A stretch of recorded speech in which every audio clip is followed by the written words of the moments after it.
Welcome to టీవీ24 news bulletin ముందుగా headlines చూద్దాం. ఏలూరు జిల్లాలో సీఎం చంద్రబాబు పర్యటన. తప్పులు చేసే వారి పట్ల చండశాసనుడిగా ఉంటానని స్పష్టీకరణ. ఆడపిల్లల క్యారెక్టర్ గురించి చెడుగా మాట్లాడడం ఏంటని ఆగ్రహం.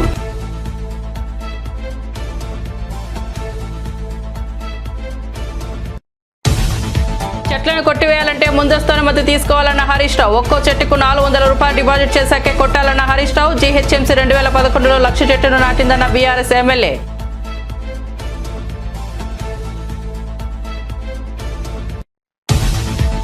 మంగళగిరిలో మన ఇల్లు మన లోకేష్ కార్యక్రమం. ఇంటి పట్టాల పంపిణీ కార్యక్రమంలో పాల్గొన్న నారా లోకేష్ ఇచ్చిన మాట నిలబెట్టుకున్నానని వెల్లడి.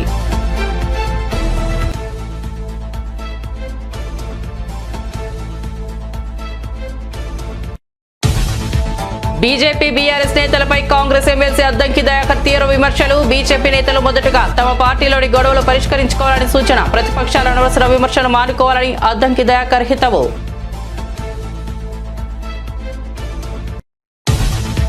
వేంపాడులో ఏపీ హోంమంత్రి వంగల్పూడి అనిత మార్నింగ్ వాక్ కార్యక్రమం. గ్రామంలోని వీధుల్లో తిరుగుతూ ప్రజల సమస్యలు తెలుసుకున్న మంత్రి. శాఖల వారీగా ప్రాధాన్యత క్రమంలో సమస్యలు పరిష్కరిస్తానని హామీ.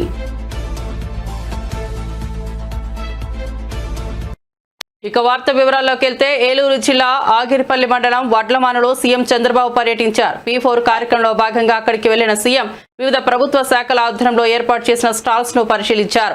వివిధ వృత్తిదారులతో మాట్లాడి వారికి సమస్యలు అడిగి తెలుసుకున్నారు. ట్రాక్టర్ ఎక్కి దాన్ని నడిపారు. మట్టి పాత్రలు తయారు చేసే చక్రాన్ని తిప్పారు.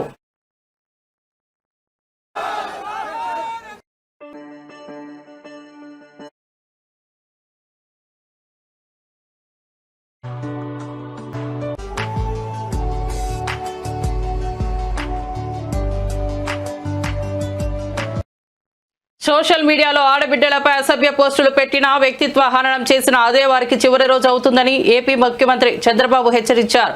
తప్పులు చేసే వారి పట్ల చండశాసనుడిగా ఉంటారని తేల్చి చెప్పారు. ఏలూరు జిల్లా ఆగిరిపల్లి మండలం వడ్లమానులో బీసీ వర్గాలతో నిర్వహించిన ప్రజావేదికలో సీఎం మాట్లాడారు. తప్పు చేసిన వారిని శిక్షించే బాధ్యత రాష్ట్ర ప్రభుత్వంపై ఉందన్నారు. వరకు అసెంబ్లీ అంటే బూతులు. నేను ఆ రోజు ఒక మాట చెప్పి వచ్చాను. నేను అసెంబ్లీలో ఉన్నప్పుడు ఎన్నో సంవత్సరాలుగా అసెంబ్లీలో ఉన్నాను, కానీ ఏ రోజు కూడా అసభ్యంగా మాట్లాడిన సందర్భాలు లేవు. రాజకీయ నాయకులు హోరీగా పోరాడతాం, ప్రజల కోసం పోరాడతాం, ప్రజాహితం కోసం పనిచేస్తాం. అలాంటి సందర్భంలో నన్ను అవమానం చేసినప్పుడు నేను ఒకటే మాట చెప్పాను, ఇది గౌరవ సభ కాదు, కౌరవ సభ. మళ్ళీ గౌరవ సభ చేసేదానికి క్షేత్రస్థాయిలో పనిచేసి గెలిచి చేస్తే అదే చివరి. ఇప్పుడు రాజకీయాలు దిగజారిపోయినాయి, సోషల్ మీడియా వచ్చింది, ఇష్టానుసారంగా నేరస్తుల అడ్డాగా మారిపోయే పరిస్థితి వచ్చింది. అందుకే నేను ఒకే మాట చెప్పాను, ఈ మాట కట్టుబడి ఉన్నా. ఎవడైనా సరే సోషల్ మీడియాలో క్యారెక్టర్ అసాసినేషన్ చేస్తే అదే చివరి రోజుగా మీకుంటుందని హెచ్చరిస్తున్నా. గౌరవప్రదంగా బతకనియండి. సమాజంలో మీకు చేతనైతే విలువలు నేర్పించండి, మీకు చేతనైతే హితం కోసం పనిచేయండి, ఆదాయం ఆరోగ్యాన్ని పెంచడానికి పనిచేయండి. లేకపోతే చేత కాకపోతే ఇంట్లో పడుకోండి. పిల్లలకు నేరాలు రౌడీజం నేర్పించద్దండి. ఇది మంచి పద్ధతి కాదని కూడా హెచ్చరిస్తున్నా. నేను ఏళ్ళు చూసా, ఒకసారి నేనే మోసపోయా. ముఖ్యమంత్రిగా ఉన్నా నిద్రలేసి చూశాను. ఎవరైతే వివేకానంద రెడ్డి గుండెపోటుతో చనిపోయాడు. నేను అనుకున్న పాపం మన ప్రత్యర్థి ఆయన గుండెపోటు చనిపోయాడు అని అనుకున్నాను. అనుకుంటే అది గుండెపోటు కాదు, గొడ్డలి వేటు. తర్వాత తెలుసుకోవడానికి చాలా సమయం పట్టింది నాకు. అంటే ఒక ముఖ్యమంత్రినే మోసం చేయగలుగుతున్నారంటే మీరొక లెక్క అని మిమ్మల్ని అడుగుతున్నా.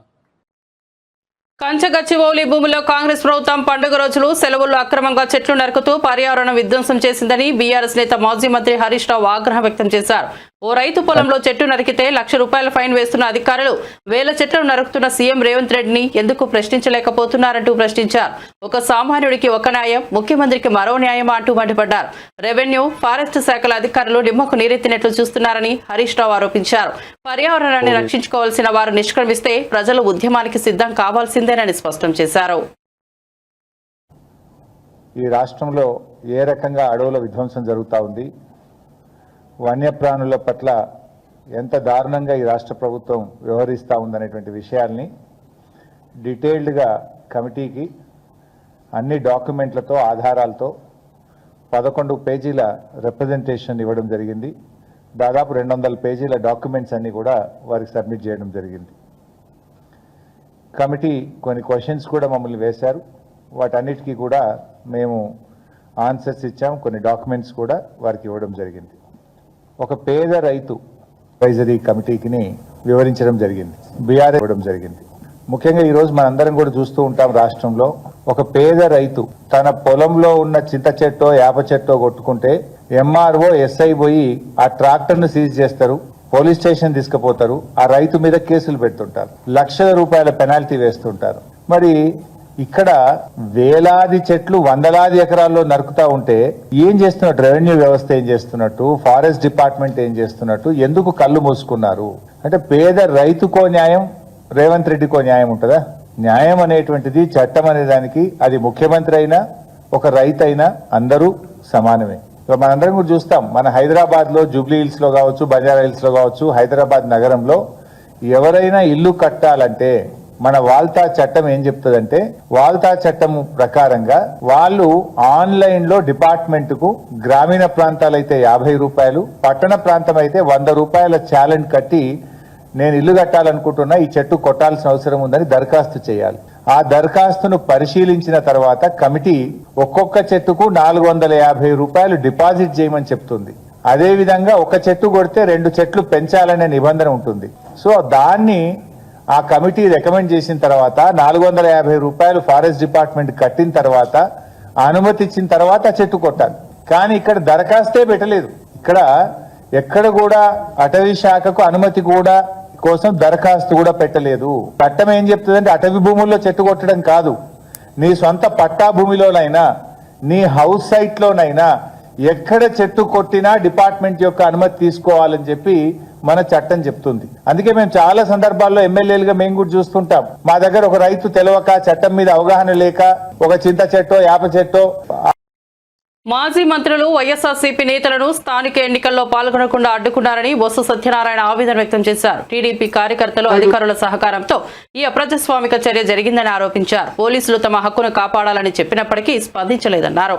జగన్మోహన్ రెడ్డి పెళ్లి వేడుకలకు కార్యక్రమాలకు వెళ్లినా ప్రజలు స్వచ్ఛందంగా వస్తారని, ఆయనకు ఉన్న ప్రజాదరణ ప్రభుత్వానికి అర్థం కావడం లేదన్నారు. ఇలాంటి పరిస్థితుల్లో జగన్ భద్రత కల్పించాల్సిన బాధ్యత ప్రభుత్వానిదని బొత్స స్పష్టం చేశారు. ప్రభుత్వ ప్రవర్తనపై తీవ్ర విమర్శలు చేశారు. ముఖ్యమంత్రి మాట్లాడిన మాటలు కానీ అవి ఇంకా జోగ్రస్వాకరంగా ఉన్నాయి, వినడానికి కూడా సభ్య సమాజం సిగ్గుపడేటట్టు ఉన్నాయి. అమ్మా ఆ మాటలతో ఏకీపించే కానీ తప్పు కదా. చట్టాన్ని చేతితో తీసుకున్న వచ్చారండి. ఒక చిన్న ఇన్సిడెంట్ చెప్పేదా మీకు. మొన్న మా మంత్రి గారు, మాజీ మంత్రి గారు, ఆయన ఊర్లో ఇది అభివృద్ధి అత్తిరి హెడ్ క్వార్టర్స్లో మండల ఎలక్షన్ జరిగింది. ఈయన ఇంట్లో ఈయన మండల ఎలక్షన్ వెళ్ళడానికి ఈయన ఇంట్లో వచ్చి వాళ్ళ ఎంబటీస్ అందరూ ఉన్నారు. ఆ ఇంటి చుట్టూ తెలుగుదేశం కార్యకర్తలు వచ్చి వాళ్ళు బయటకు వెళ్ళకంట అడిగితే పోలీసు వచ్చి పక్షపాతం వహిస్తే నేను మాట్లాడాను ఎస్పీతోని 10 సార్లు మాట్లాడాను.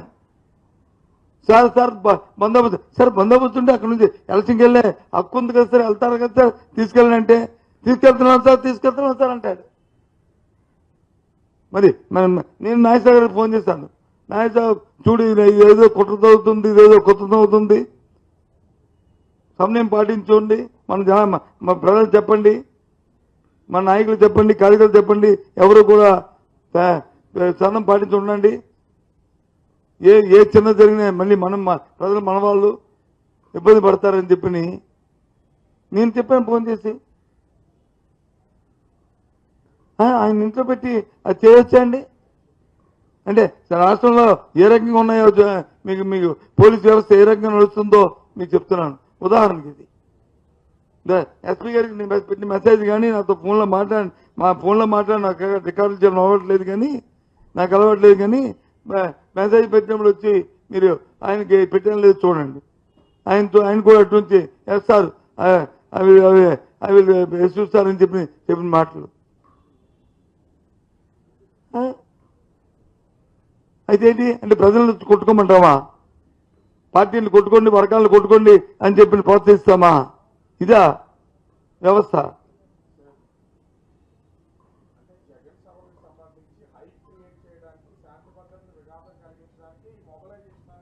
ఎవరైనా మొబిలైజేషను అది కాదండి. ఏమైనా ఆర్టీసీ బస్సులు తీసుకొచ్చామా? లేదు లారీలు పెట్టి తీసుకొచ్చామా? లేదు కాంట్రాక్ట్ క్యారియర్ బస్సులు పెట్టి తీసుకొచ్చామా? ప్రజలు స్వచ్ఛందంగా వస్తుంటే, జగన్మోహన్ రెడ్డి గారు ప్రజాదరణ నాయకుడు కాబట్టి ఆయన చూడడానికి వస్తుంటే, ఆయన పలకించడానికి వస్తుంటే ఏం మాట్లాడేవి? పరామర్శించడానికి కలిస్తే వస్తారు. నేను ఒక ఊరు వెళ్ళానంటే నేను ఊరిని నా స్థాయికి ఆ ఊర్లో 100 మంది వస్తారు. అది పరామర్శించడానికి వెళ్ళాను. అనకాపల్లి జిల్లా నక్కపల్లి మండలం వేంపాడులో ఏపీ హోంమంత్రి వంగల్పూడి అనిత మార్నింగ్ వాక్ కార్యక్రమాన్ని నిర్వహించారు. గ్రామానికి వచ్చిన ఆమెకు పార్టీ శ్రేణులు, స్థానికులు ఘన స్వాగతం పలికారు. ఈ సందర్భంగా ఆమె గ్రామంలోని వీధుల్లో తిరుగుతూ ప్రజల సమస్యలు తెలుసుకున్నారు. శాఖల వారీగా ప్రాధాన్యత క్రమంలో సమస్యలు పరిష్కరిస్తానని హామీ ఇచ్చారు.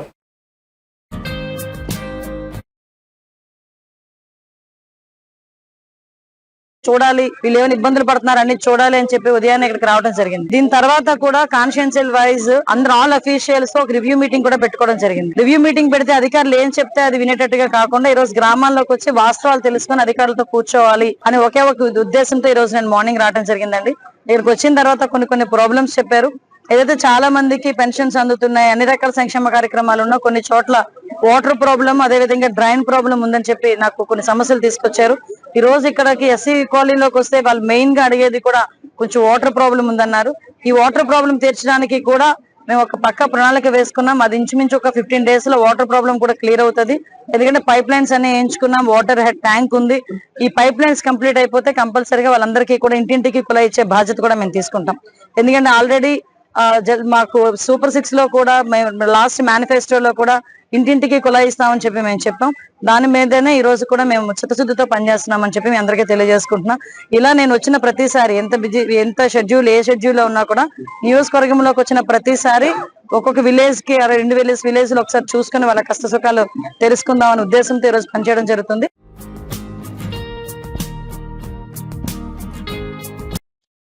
వైఎస్ఆర్సీపీ నేత దేవినేని అవినాష్ కూటమిపై తీవ్రంగా మండిపడ్డారు. తమ ప్రభుత్వ హయాంలో శాంక్షన్ అయిన రోడ్లకు ఇప్పుడే కొబ్బరికాయలు కొడుతున్నారని ఎద్దేవా చేశారు. ప్రజల్లోకి వెళ్లడానికి సూపర్ 6 అడుగుతారనే భయంతో కూటమి నేతలు దూరంగా ఉన్నారని విమర్శించారు.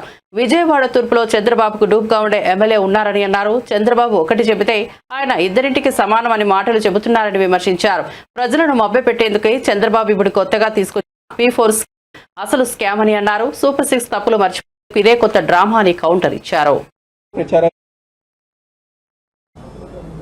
ఈరోజు ప్రజల దగ్గరికి వెళ్లకుండా ప్రజల దగ్గరికి ఎక్కడికి వెళ్తే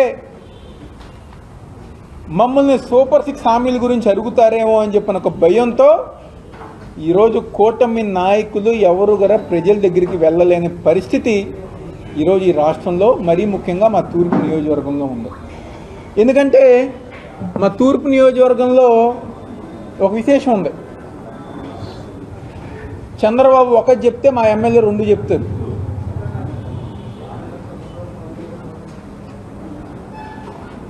ఎందుకంటే ఇక్కడ ఉంది ఒక డూప్ చంద్రబాబు. ఆయన ఏదో చెప్తే ఆయన దానికి ఇంకొక 2 ఆకులు ఎక్కువ వేసి చెప్తారు. ఈరోజు ఏదైతే చెప్పారో ఈరోజు ప్రజల దగ్గరికి వెళ్తే ఎక్కడ అడుగుతారు అని చెప్పిన ఒక భయంతో ఈరోజు ప్రజల దగ్గరికి వెళ్ళలేని పరిస్థితి. ఈరోజు ఆ రోజు బాండ్లు ఇచ్చారు కదా, సూపర్ 6 హామీలు మేము అమలు పరుస్తామని చెప్పని ఈరోజు చంద్రబాబు సైన్ చేసిన బాండు ఆ రోజు ప్రతి ఇంటికి పంచారు కదా. ఈరోజు ఆ బాండ్లు ఏం చేసుకోవాలి ప్రజానికం? మీరు ఇచ్చిన బాండ్ని ఏం చేసుకోమంటారని చెప్పని ఈరోజు ప్రజానికం ప్రతి ఒక్కరు గారు అడుగుతున్నారు.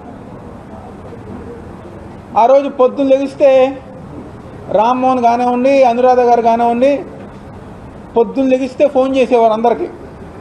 మీ ఇంట్లో 3 పిల్లలు ఉన్నారా, 4 పిల్లలు ఉన్నారా, 6 ఉన్నారా, 5 ఉన్నారా, ఎంతమంది ఉంటే అంతమందికి మేము తల్లికి వందనం ఇస్తా అన్నారు. ఎవరికి ఇచ్చారు? 18 ఏళ్ళు దాటిన ప్రతి ఒక్కరి దగ్గర 1500 రూపాయలు మీ అకౌంట్కే పడతాయని చెప్పి అన్నారు. ఎంతమందికి పడిని? నిరుద్యోగులు ఉన్న ప్రతి ఒక్కరి గారు నిరుద్యోగ భృతి ఇస్తామన్నారు, ఉద్యోగాలు ఇస్తామన్నారు. ఎవరికి ఇచ్చారు? ప్రతి డివిజన్ గార వైఎస్ఆర్ కాంగ్రెస్ పార్టీ కంటే మేము ఇంకెక్కువ అభివృద్ధి చేస్తామన్నారు.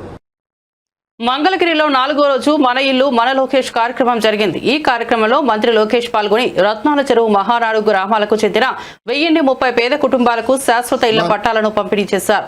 అంతకుముందు మంత్రి లోకేష్ మంగళగిరి ప్రజలను ఉద్దేశించి మాట్లాడారు. కొన్ని నిర్ణయాలు మన జీవితాలను మార్చేస్తాయి. 2019లో నేను ఒక నిర్ణయం తీసుకున్నా, అదే మంగళగిరి నియోజకవర్గంలో పోటీ చేయాలని.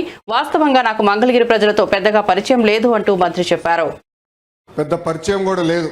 కేవలం నాకేంటంటే ఇక్కడి నుంచి ఉన్నాను, నేను ఇక్కడ ఉంటున్నాను, నివసిస్తున్నాను, ప్రజలకు అందుబాటులో ఉండొచ్చు, ప్రజలకు మంచి పనులు చేయొచ్చు అనే ఆలోచనతో ఆనాడు ఇక్కడ పోటీ చేశా. కరెక్ట్గా ఎన్నికలకి 21 రోజుల ముందల తెలుగుదేశం పార్టీ అభ్యర్థిగా మీ ముందల నుంచున్నా. మీరు ఎదుర్కొన్న సమస్యలు నేను తెలుసుకోలేకపోయాను, నేనేంటో మీకు అర్థమవలేదు. ఎన్నికలు అయిపోయినాయి. 5300 ఓట్లతో నేను ఓడిపోయాను. మొదటి రోజు బాధ కలిగింది, ఆవేదన కలిగింది. కానీ రెండో రోజు నుంచి ఆ బాధ ఆవేదన నాలో కసి పెంచింది. మంగళగిరి ప్రజలకి మంచి పనులు చేయాలా, తిరిగి వాళ్ళ మనసు గెలుచుకోవాలని ఆనాడే నేను నిర్ణయించుకుంటాం జరిగింది. ఒక్కసారి ఆలోచించండి, 2019 నుంచి 24 వరకు తెలుగుదేశం పార్టీ ప్రతిపక్షంలో ఉన్న మీ ఆరోగ్యం కోసం ఎన్టీఆర్ సంజీవిని అని తీసుకొచ్చాం. తాడేపల్లిలో ఒక క్లినిక్, మంగళగిరిలో క్లినిక్, దుగ్గిరాలకు ఒక బస్సు పెట్టి ఈ రోజు కూడా ఆ కార్యక్రమం చేపడుతున్నాం.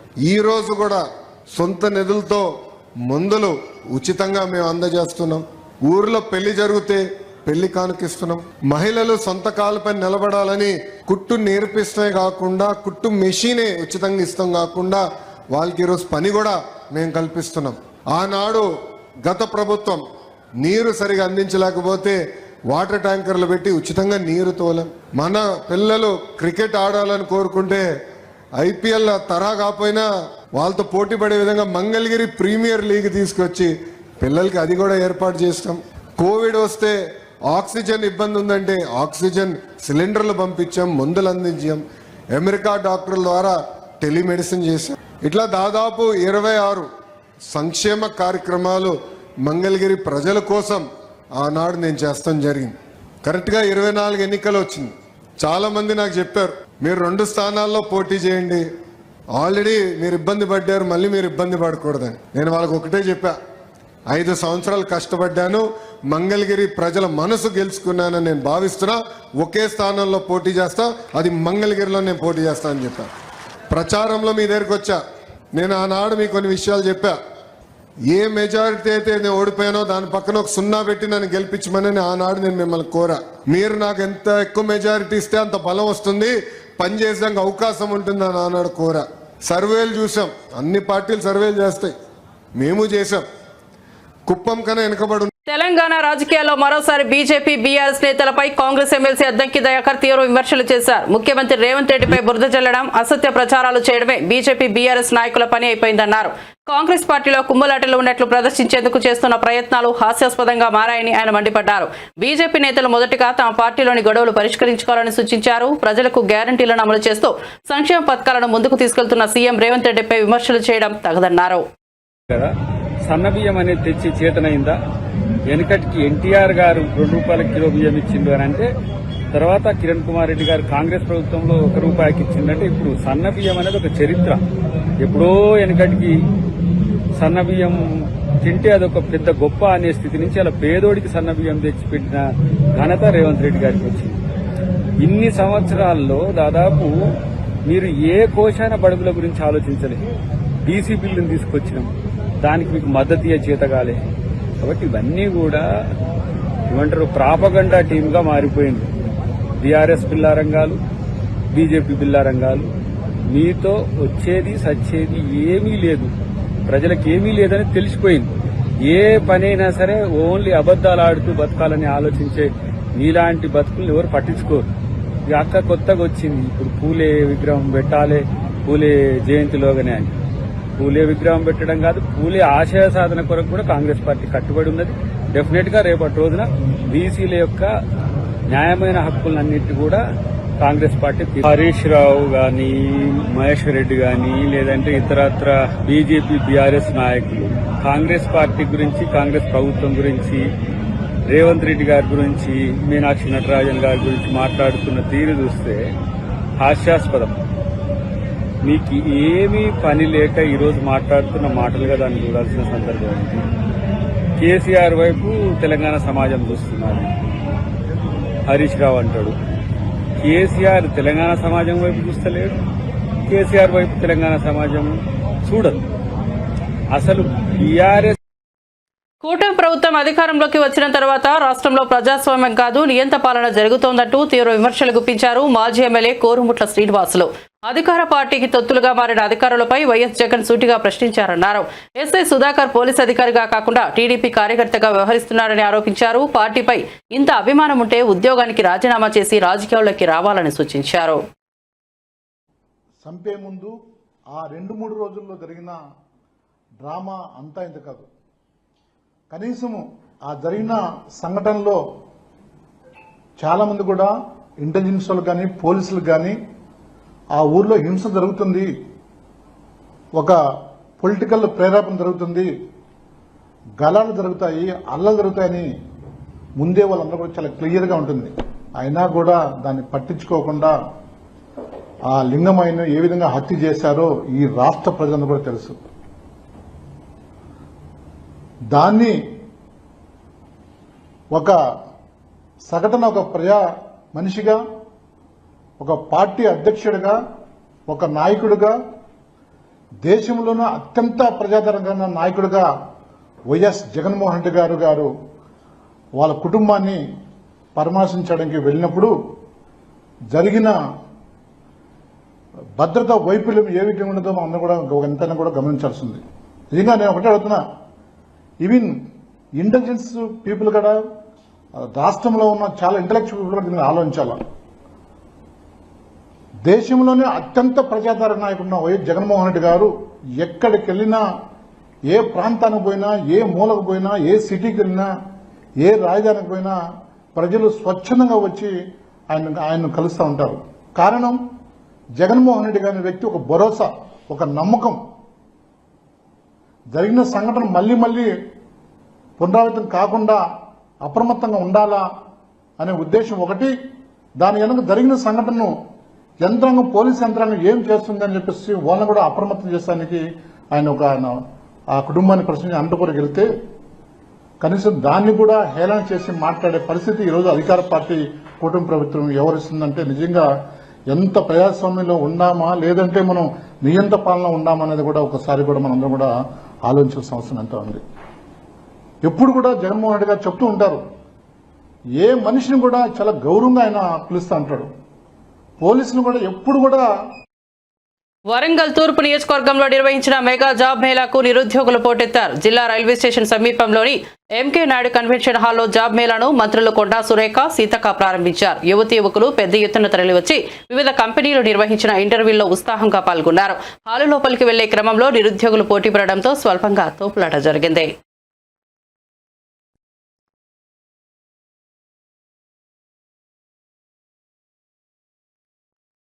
అత్యధిక ప్రజాదరణ కలిగిన నేత వైఎస్ జగన్ అని ఇంటెలిజెన్స్ సంస్థల రిపోర్టుల ప్రకారం అత్యధిక థ్రెట్ ఉన్న నేత కూడా ఆయనేనని వైఎస్ఆర్సీపీ నేత, మాజీ ఎంపీ గోరంట్ల మాధవ్ అన్నారు. ఆయన వైఎస్ఆర్సీపీ కేంద్ర కార్యాలయంలో మీడియా సమావేశంలో మాట్లాడుతూ వైఎస్ జగన్ కు 3 అంచెల భద్రత అవసరమన్నారు. రాష్ట్రంలో జగన్ ఏ ప్రాంతానికి వెళ్లినా వేలాదిగా అభిమానులు వస్తున్నారన్నారు. వారిని అదుపు చేయాల్సిన బాధ్యత పోలీసులదేనని మాధవ్ అన్నారు. జగన్మోహన్ రెడ్డి గారికి Z+ భద్రత అవసరము అని కౌంటర్ ఇంటెలిజెన్స్ వారు నిర్ణయించడం జరిగింది. దాని మేరకు గౌరవ జగన్మోహన్ రెడ్డి గారు ఈ రాష్ట్రంలో ఎక్కడ పర్యటించినా ఆయనకు 3 అంచెల భద్రతను కల్పించాల్సిన బాధ్యత రాష్ట్ర ప్రభుత్వం పైన ఉంటుంది. ఇది రాష్ట్ర ప్రభుత్వం గుర్తించాలి.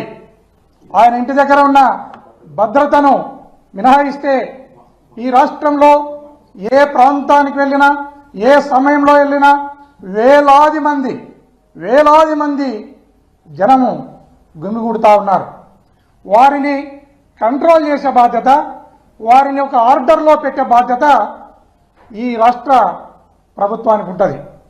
అలాంటిది మొన్న జగన్మోహన్ రెడ్డి గారు రామగిరి మండలానికి వచ్చినప్పుడు పోలీసు ఎలాంటి వైఫల్యం చెందిందో, ఎలా ఫెయిల్యూర్ అయిందో మనమందరం కూడా ప్రత్యక్షంగా చూసినాం. దీని మీద హోమ్ మినిస్టర్ గారు రెస్పాండ్ అవుతూ 1100 మందిని పోలీస్ వ్యవస్థను డిప్లాయ్ చేసినామనే మాటను అనిత గారు మాట్లాడడం జరిగింది. అమ్మ అనిత గారు, మీరు 1100 మందిని డిప్లాయ్ చేస్తే వారు హెలికాప్టర్ను ప్రొటెక్ట్ ఎందుకు చేయలేకపోయినారు? ఎందుకు చేయలేకపోయినారంటే నేను చెప్తున్నాను, మీరు శ్రద్ధగా వినండి. దీని మీద మరొకసారి జగన్మోహన్ రెడ్డి గారి పర్యటనను జాగ్రత్తగా చూసుకోండి. బాడుకోకు బారానా, మాల్ ఓనర్కు చారానా అన్నట్లు మీ డిప్లాయ్మెంట్ ఉంది. అది ఎట్లా అంటే, మీరు పెట్టిన 1100 మంది పోలీస్ సిబ్బందిని పరిటాల సునీతమ్మ ఇంటి దగ్గర కొందరిని, పరిటాల రవి సమాధి దగ్గర కొందరిని, అదేవిధంగా మొన్న లింగమయ్యను హత్య చేసిన ముద్దాయిల ఇళ్ల దగ్గర సగం మందిని డిప్లాయ్ చేసి ఎవరైతే తిరుమల శ్రీవారిని పలువురు రాజకీయ ప్రముఖులు దర్శించుకున్నారు. వేకువజామున కుటుంబ సభ్యులతో కలిసి ఏపీ శాసనసభ ఉపసభాపతి రఘురామకృష్ణంరాజు శ్రీవారి అభిషేక సేవలో పాల్గొన్నారు. ఆయన వెంట చిత్తూరు ఎమ్మెల్యే గురజాల జగన్మోహన్ రావు ఉన్నారు. ఎమ్మెల్యే సుజనా చౌదరి శ్రీవారిని దర్శించుకున్నారు. అంతకుముందు టీటీడీ అధికారులు వీరికి స్వాగతం పలికి దర్శన ఏర్పాట్లు చేశారు. దర్శనం అనంతరం అధికారులు వీరికి స్వామివారి తీర్థ ప్రసాదాలను అందజేశారు. స్వామివారి దర్శనం కోసం ఈరోజు నా కుమారుడి జన్మదినం కూడా కావడంతో ఈరోజు వచ్చి సకుటుంబంగా స్వామి దర్శనం చేసుకున్న అభిషేక దర్శనం. ఇవాళ ఒంటిమిట్టలో చక్కటి ఉత్సవం కూడా జరుగుతుంది.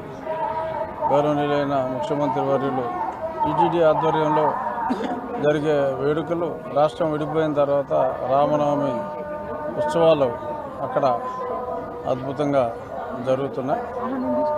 ఆ ఉత్సవాలు వైభవంగా జరగాలని, స్వామి భక్తులందరూ సుఖ సంతోషాలతో ఉండాలని మనస్ఫూర్తిగా దేవుణ్ణి ప్రార్థించడం జరిగింది. బులెటిన్ ముగించే ముందు హెడ్లైన్స్ మరోసారి చూద్దాం. ఏలూరు జిల్లాలో సీఎం చంద్రబాబు పర్యటన. తప్పులు చేసే వారి పట్ల చండశాసనుడిగా ఉంటానని స్పష్టీకరణ. ఆడపిల్లల క్యారెక్టర్ గురించి చెడుగా మాట్లాడడం ఏంటని ఆగ్రహం.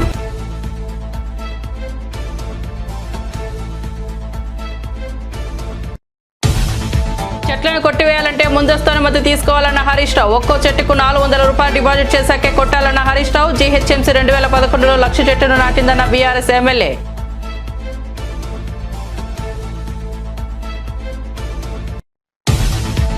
మంగళగిరిలో మన ఇల్లు మన లోకేష్ కార్యక్రమం. ఇంటి పట్టాల పంపిణీ కార్యక్రమంలో పాల్గొన్న నారా లోకేష్ ఇచ్చిన మాట నిలబెట్టుకున్నానని వెల్లడి.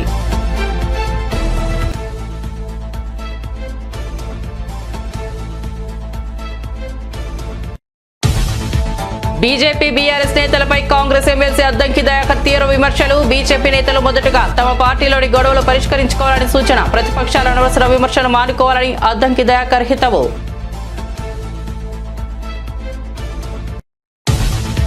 వేంపాడులో ఏపీ హోంమంత్రి వంగల్పూడి అనిత మార్నింగ్ వాక్ కార్యక్రమం. గ్రామంలోని వీధుల్లో తిరుగుతూ ప్రజల సమస్యలు తెలుసుకున్న మంత్రి. శాఖల వారీగా ప్రాధాన్యత క్రమంలో సమస్యలు పరిష్కరిస్తానని హామీ.